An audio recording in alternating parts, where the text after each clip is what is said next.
बिस्मिल्लाहिर्रहमानिर्रहीम। अस्सलाम वालेकुम नाज़रीन कराम, मैं हूं मखदूम शहाबुद्दीन और आप देख रहे हैं मेरा फेसबुक और यूट्यूब चैनल। उम्मीद करता हूं आप सब लोग बखैर आफियत होंगे और जहां भी होंगे अपने अहले खाना समेत खुश भी होंगे और महफूज भी। नाज़रीन कराम, इस वक्त इमरान खान बमुकाबला मुक़्तदर हल्के एक नया तनाज़ा खड़ा हो चुका है। एक नया खेल आगाज हुआ चाहता है और जलती पर तेल इस वक्त पड़ चुका है। सूरत हाल ठीक होती हुई नज़र नहीं आ रही, बल्कि मामलात में कशीदगी बढ़ती ही जा रही है। और ऐसे मामले में नवाज शरीफ, शहबाज शरीफ और आसिफ अली जरदारी ने बूट पॉलिश पर जो उनका एक अमल दरामद शुरू है पिछले कुछ अरसे से, उसकी इंतहा कर दी है और नई तारीख रकम की है बूट पॉलिश की। जबकि इस सारे मामले में इमरान खान किसी भी सूरत झुकने के लिए, किसी भी सूरत कॉम्प्रोमाइज़ के लिए तैयार नहीं है। कुछ खबरें हैं जो आपके सामने रखनी है, कुछ इनसाइड डिटेल्स हैं। इस वक्त बनी गाला सोच क्या रहा है, चल क्या रहा है, और मुक़्तदर हलकों का ख़ास बंदा बनी गाला पहुंचा है। मामला ठंडा कराने की कोशिश की गई है। इस हवाले से भी कुछ डिटेल्स हैं जो आपके सामने रखनी है। सबसे पहले तो नाज़रीन कराम, FATF के 34 में से 34 नुकात पर पाकिस्तान ने अमल दरामद कर लिया है। FATF ने अनाउंस कर दिया कि पाकिस्तान ने कंप्लायंस कर ली है, लेकिन जाहिर बात है ट्रस्ट डेफिसिट है। कोई दुनिया में हम पर एतबार करने के लिए तैयार नहीं है और गालिबन वही जमात जो कि पाकिस्तान को FATF में धकेल कर इक़्तिदार से चली गई 2018 में, फिर एक और जमात आई जो नाअहल थी, उसने 34 नुकात पर अमल किया और अब सिर्फ इतना ही इनका काम है कि जैसे एक बच्चा इम्तिहान दे और दूसरा कोई शख्स जाए और वो सिर्फ उसका रिज़ल्ट रिसीव करके आ जाए स्कूल से और कहे कि जी हमने इम्तिहान दिया, हम पास हुए, हम फर्स्ट आए। ऐसी बात नहीं है। लेकिन FATF ने अभी ग्रे लिस्ट से पाकिस्तान को इसलिए नहीं निकाला क्योंकि वो अपनी टीम भेजेंगे और वो देखेंगे कि जो कुछ ये कह रहे हैं क्या वो असल में हुआ भी है कि नहीं, और उसकी इम्प्लीमेंटेशन रुकी भी है कि नहीं, या फिर उन पर जिन चीज़ों पर रुकवानी थी उन पर रुकी, जिन पर करवानी थी उन पर इन्होंने की भी है कि नहीं। और ऑब्वियसली इस सारे मामले के अंदर कुछ चीज़ें बड़ी अहम हो चुकी हैं। एक जानिब तो इमरान खान साहब और उनकी पार्टी, जाहिर बात है कि उस टाइम पर हम्माद अज़हर साहब वज़ीर थे इस मामले के, एक टीम भी थी, उन्होंने तस्वीर भी शेयर की, ये रिपोर्ट उन्होंने अपने हाथों से जमा करवाई। शौकत तरीन साहब की स्टेटमेंट भी आई है कि ग्रे लिस्ट से निकलने का सहरा भी पाकिस्तान तहरीक इंसाफ की गवर्नमेंट को जाता है। पाकिस्तान तहरीक इंसाफ, इमरान खान का विजन और हम्माद अज़हर जो कि इस टीम को लीड कर रहे थे, उन्हें जाता है। और हमने रिपोर्ट FATF सेक्रेटेरिएट में जमा कराई। फैसला तवक्को के ऐन मुताबिक आया है। ये कहना है पाकिस्तान तहरीक इंसाफ का ऑफिशियल मौक़िफ़ है और जो मुश्किल मरहला है वो हल हो चुका है और इस सारे के सारे मामले में दुनिया भर ने पाकिस्तान के जो इक़दामात हैं उन्हें सराहा है।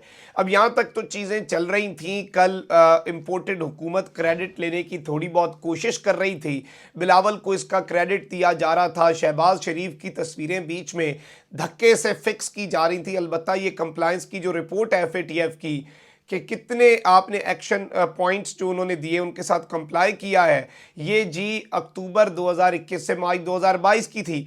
लेकिन इस मामले में दिलचस्प जो रुख है वो उस वक्त आया जब सूरत हाल बड़ी अजीब सी हुई और ऑब्वियसली फिर कुछ सहाफ़ी हैं और नून लीगी सहाफ़ी, उन्होंने जब देखा कि क्रेडिट तो शहबाज शरीफ साहब को नहीं मिल पा रहा और जो मर्ज़ी करने सबकी निगाहें इमरान खान की तरफ ही जा रही हैं, आवाम को पागल नहीं बनाया जा सकता, फिर उन्होंने GHQ के एक सेल के हवाले से बात की और फिर ISPR की एक स्टेटमेंट आई। अब इस स्टेटमेंट के ऊपर जो तूफ़ान खड़ा हुआ, इस ट्वीट के ऊपर, इस प्रेस रिलीज़ के ऊपर जो तूफ़ान खड़ा हुआ वो बड़ा अहम है और उसके बाद ही हालात के अंदर कुछ कशीदगी आई है। मैं उस तरफ जाऊंगा कि कौन सा ख़ास बंदा मुक़्तदर हलकों ने भेजा है। पहले मैं आपको ये बता दूं कि army chief general Qamar Javed Bajwa ने कहा है कि पाकिस्तान की तरफ से FATF और CFT एक्शन प्लान की तकमील बड़ी कामयाबी है। सिविल और मिलिट्री टीम ने, इस चीज़ पर गौर कीजिएगा, सिविल और मिलिट्री टीम ने एक्शन प्लान पर मजबूत अमल दरामद को यकीनी बनाया। कोर सेल की कोशिशों से पाकिस्तान का सर फखर से बुलंद हुआ। जुम्मे की रात director general ISPR major general Babar Iftikhar के मुताबिक पाक फौज के सरबराह जनरल बाजवा ने कहा कि एक्शन प्लान पर अमल से पाकिस्तान की वाइट लिस्ट की तरफ राह हमवार हुई है। उन्होंने कहा कि GHQ में कायम कोर सेल और कौम की तारीखी काविशों से ये मुमकिन हुआ। इन कोशिशों ने पाकिस्तान का सर फखर से बुलंद कर दिया।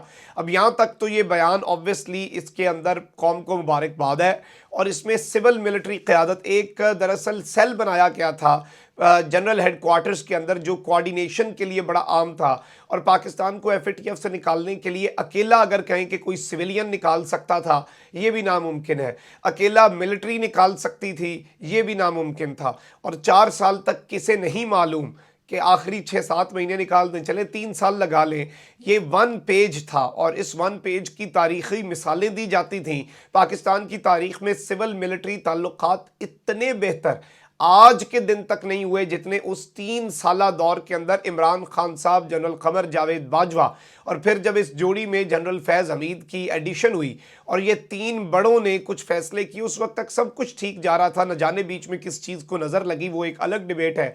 लेकिन जाहिर बात है उस वक्त पर जो कुछ भी हुआ, ये कहना कि इमरान खान का क्रेडिट नहीं है, ये कहना कि इमरान खान ने इसमें कुछ नहीं किया, उसका कोई PTI का क्रेडिट नहीं है, ये गलत है। अब बात इस कदर गंभीर हो चुकी है, हालात इस कदर ख़राब हो चुके हैं अनफॉर्चुनेटली, कि ISPR का जो ऑफिशियल ट्विटर हैंडल है, जो ऑफिशियल अकाउंट है, जो पाकिस्तान की फ़ौज का, पाकिस्तान की रियासत का अकाउंट है, उससे बहुत से ट्विटर हैंडल्स को, बहुत से लोगों को ब्लॉक तक करना पड़ गया है। ज़ाहिर बात है इसके ऊपर फिर तनकीद भी हो रही है कि क्यों ब्लॉक किया जा रहा है, लोगों को एक्सेस टू इन्फॉर्मेशन होना चाहिए, ये सब कुछ होना चाहिए। और मामला ये है कि हर कोई जिसके मुंह में जो आ रहा है इस वक्त, खान के खिलाफ है, एस्टैब्लिशमेंट के खिलाफ है, जिसके भी खिलाफ है, जिसके मुंह में जो कुछ आ रहा है वो बोले जा रहा है। हर तरह की बात हो रही है, खुलकर बात हो रही है, इशारे किनायों में बातें रुक चुकी हैं, और अब दमादम मस्त कलंदर वाला माहौल बन चुका है। और बात जितनी लंबी खिंचेगी, अल्टीमेट रिजल्ट यही है उसका कि इमरान खान और जनरल कमर जावेद बाजवा का क्लैश हो जाए। अब इस सारे के सारे मामले में आप बेशक ये लिख के रख लें कि ये जंग शदीद होने जा रही है जब तक इलेक्शंस की डेट नहीं दी जाती, जब तक इलेक्शंस अनाउंस नहीं होते, हालात कशीदगी की तरफ जाएंगे। और अनफॉर्चुनेटली ये ना हो कि पॉइंट ऑफ नो रिटर्न पे चले जाएं कि आप इख्तलाफ में इतना आगे बढ़ जाएं कि जब दोस्ती हो तो नज़रें भी ना मिला पाएं। तो जाहिर बात है उस चीज़ से पाकिस्तान को भी बचाना होगा। पाकिस्तान की सबसे बड़ी सियासी जमात पाकिस्तान तहरीक इंसाफ है, और जाहिर बात है गालियां और हर तरह की चीज़ें जिसका दिल करेगा वो निकालेगा, और ज़िम्मे इमरान खान के ही लगना है। डंडा पीर चल पड़ेगा, पता नहीं फिर कौन कौन निशाना बनता है। लेकिन इस सारे मामले में नून लीग ने बूट पॉलिश की नई तारीख रकम कर दी है। पीपल्स पार्टी ने शुरू में बिलावल भुट्टो की बल्ले बल्ले करने की कोशिश की, लेकिन इस जंग से बहुत जल्द खुद को सेपरेट कर लिया, और जो क्रेडिट ले रहे थे अचानक वो झाग की तरह बैठ गए, क्योंकि जब उन्होंने देखा कि अब सोशल मीडिया पर डिबेट मुख्तदर हलकों और इमरान खान में चल पड़ी है। अब इसमें शहबाज शरीफ साहब जो हैं उन्होंने इसमें स्टेटमेंट दी है कि जो पाकिस्तान FATF की ग्रे लिस्ट से निकला है वो आर्मी चीफ के कायम करदा कोर सेल ने कामयाबी में कलीदी किरदार अदा किया, उसको एक्नॉलेज किया है, उसके हवाले से स्टेटमेंट दी है और कहा है कि ग्रे लिस्ट से पाकिस्तान का निकलना नेक शगुन है और ये बहुत अच्छा और टीम वर्क और बड़े बेहतरीन तरीके से ये सब कुछ एग्जीक्यूट किया गया है। तो एक जानिब इन्होंने बूट पॉलिशिंग शुरू कर दिया कि इस सारे मामले में जलती पर तेल का काम हो सके, लेकिन वहीं दूसरी जानिब अब जो सूरत हाल है वो बड़ी गंभीर होती जा रही है और इसे रोकने के लिए ज़ियाउल हक साहब के जो साहबजादे हैं एजाजुल हक, पाकिस्तान के मुख्तदर हलकों से बहुत करीब समझे जाते हैं, उनकी मुलाकात हुई है इमरान खान से बनी गाला में और मुख्तदर हलकों से ताल्लुकात बेहतर बनाने पर इत्तफाक हुआ है। अब ये बड़ी दिलचस्प चीज़ है कि पाकिस्तान मुस्लिम लीग ज़िया के सरबराह एजाजुल हक की बनी गाला में मुलाकात हुई और इस सारे के सारे मामले में महंगाई और मौजूदा सूरत हाल पर तबादला ख्याल हुआ, ज़िमनी इंतखाबात, हुकूमत और IMF के मामलात पर भी बातचीत की गई और इस बात पर इत्तफाक हुआ कि इलेक्शन में आइंदा किसी भी धांधली का जो मंसूबा है उसे नाकाम बनाया जाए। इस मौके पर इमरान खान ने कहा कि मौजूदा बहरान का वाहिद हल फौरी, साफ और शफाफ इलेक्शन है और महंगाई पर बात हुई, एहतजाज पर बात हुई, लेकिन जो असल बॉटम लाइन थी वो यही थी کہ عمران خان صاحب کے ساتھ انہوں نے کہا کہ جو کوششیں ہیں مقتدر حلقوں کے ساتھ تعلقات بہتر بنانے کی کاوشیں ہیں وہ اس وقت بہت زیادہ ضروری ہو چکی ہیں، اور ظاہری بات ہے خان صاحب کو یہ بھی پیغامات بھیجے جا رہے ہیں کہ سوشل میڈیا کو روکیں، کنٹرول کریں، وہاں پر بہت زیادہ تنقید ہو رہی ہے مقتدر حلقوں پر، بٹ خان صاحب نے یہی کہا ہے کہ میں کسی کی زبان، رائے یا سوچ کو اپنے تابع کرنے کا پابند نہیں، اور عمران خان وہی کچھ کہہ رہا ہے اور جو کچھ کہہ رہا ہے وہ اس کا ذمہ دار ہے۔ لوگ اگر بات کر رہے ہیں تو obviously لوگ کچھ سوچ کر بات کر رہے ہیں، ان سے اپنے طریقے سے دیکھا جائے، اپنے حساب سے چیزوں کو دیکھا جائے، لیکن ایک چیز بڑی واضح ہے کہ مقتدر حلقوں کا پیغام خان صاحب تک بیک ٹو بیک کسی نہ کسی ذریعے سے پہنچایا جا رہا ہے کہ حالات کو کنٹرول کیا جا سکے۔ اپنا بہت خیال رکھیں۔ اللہ نگہبان۔ پاکستان زندہ باد۔